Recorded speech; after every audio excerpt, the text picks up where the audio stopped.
We've got a lot to unpack from the Arizona primary election, including what these results mean for the political landscape of our state and for our country. So to help break us everything down for us is Chuck Coughlin, the CEO of High Ground Inc. Thanks so much for coming in again. When we last saw you, Rhodeson had a lead. It was 49% to like 41% over Kari Lake. And, you know, things changed overnight, and then that lead continued to evaporate. So what's your take with these numbers now? So Kari said yesterday that she'd do better with election day voters. That's all what the polling data suggested that was going to be the reality.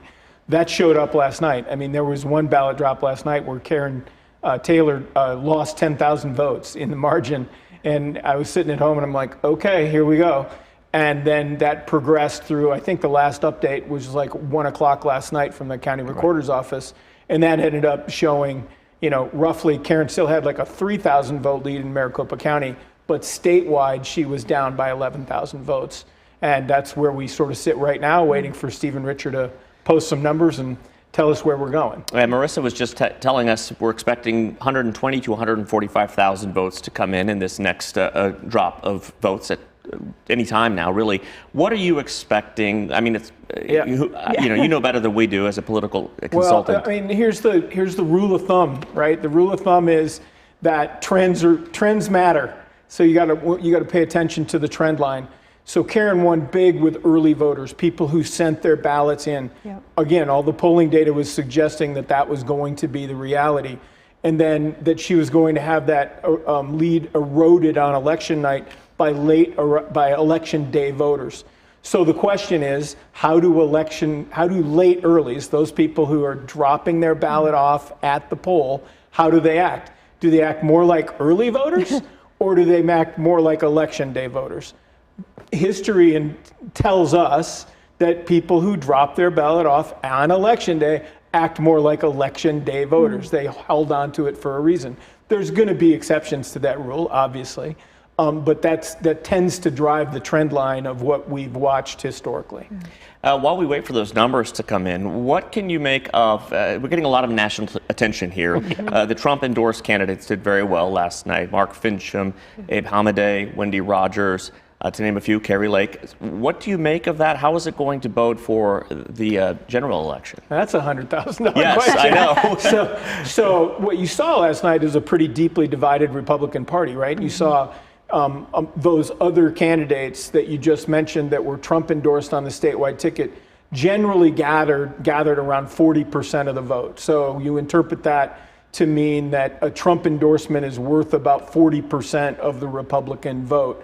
But then there's the other 60% of Republicans who sort of spread themselves around between all those other candidates that were on the ballot that were other people that were choices, right? So it wasn't just a Trump thing. It was other people supporting other candidates. And so translate that now into the general election where you open up the gate and you have unaffiliated, you have Democrats participating, obviously, and then you have unaffiliated voters who tend not to participate in a primary who do show up in the general election. And what we anticipate in the cycle is about 24% of the general election voters will be unaffiliated voters. Historically, over the last couple of cycles, the way they vote is the way that the state goes. They went for Sinema and Ducey in 18. They went for Biden and Kelly in 20. And they will go which way in 22. What I've never seen is those unaffiliated voters go Trump's way. You know, in those cycles that he's run post-election, post his first election, they do not go that way. And so how do they bring them back? How do Republicans market to them? How do they bring them back into the fold? That's a big question. What do Democrats do to go talk to them and say, you know, how do we communicate with them? What are we for? What are we for that we can grab their attention and bring them in to our camp? And so that's the big challenge. You know, I'm sorry, I'm cynical. I don't think Republicans will, you know, I was joking with somebody today. I don't think there's a pivot in Marc Fincham or a pivot in Kari Lake. I think she actually said that last night. I'm not pivoting in the general election. I'm going straight ahead. So you would expect a narrative to make those Democrats' opponents completely unacceptable. So you're going to hear a lot of negativity, socialist, communist, fascist. You'll get, Joe Biden's economy. You'll get the inflation. You'll get reminding voters of the first couple years of the Biden's presidency and how unhappy people are with it, and associating those candidates that are the Democrats with that narrative line and making them unappetizing to the unaffiliated voter. I don't think that'll be enough. I think you're going to have to give them a reason to vote for you, as we saw Kelly do in the last cycle, as we saw Biden do in the last cycle, as we saw Sinema and Ducey do in the 18 cycle. You got to give that a part of the electorate a reason to vote for you. And so I'm looking forward to hearing what Democrats say about that. Historically, what they've said is, I'm not a Democrat, I'm an Arizonan. I'm here to work with you. I'm here to work and solve problems. Kyrsten Sinema's voting record would speak to that. She's very unpopular with Democrats, more popular with Republicans. So do they say, I'm going to work with Kyrsten to solve problems.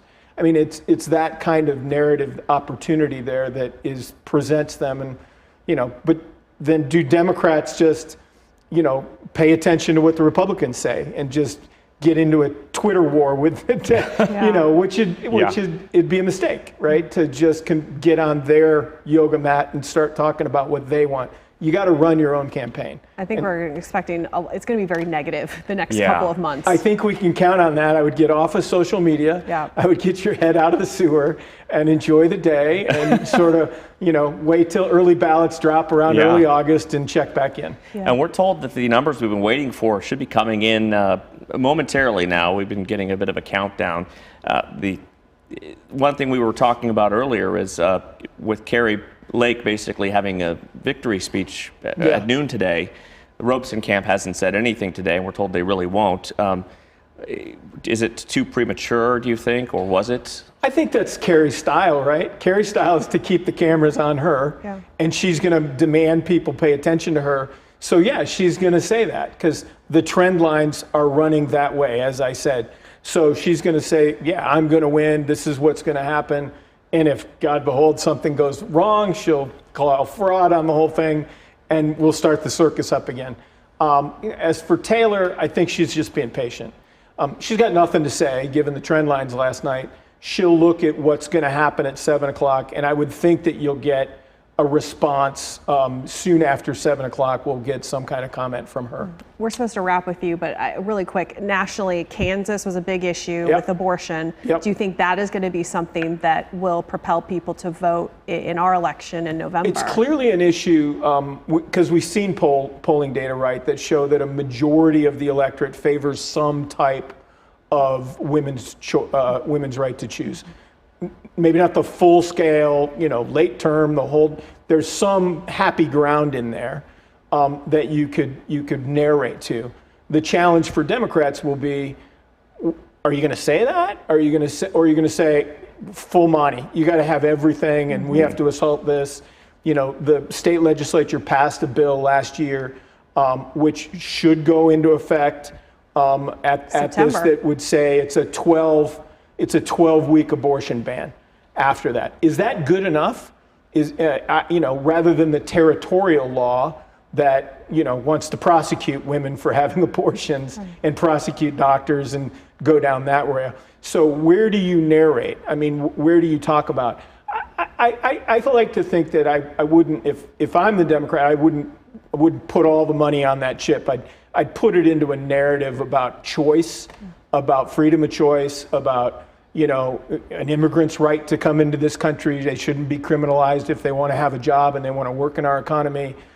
There's other narrative lines that you could attach that to that would make it more appealing and less, because, again, Republicans are going to go, like Planned Parenthood. Planned Parenthood came out and said, well, we're not going to endorse any candidate for office that has a law enforcement endorsement because law enforcement's opposed to abortion. That's crazy town. It's extreme. And it's an extreme position, and Republicans are going to want Democrats to go there. All right, Chuck, thank you so much for being with us tonight and laying out all of these issues while we wait for those numbers to come in. Come on, Come on, Stephen. Yes. Let's get some ballots in.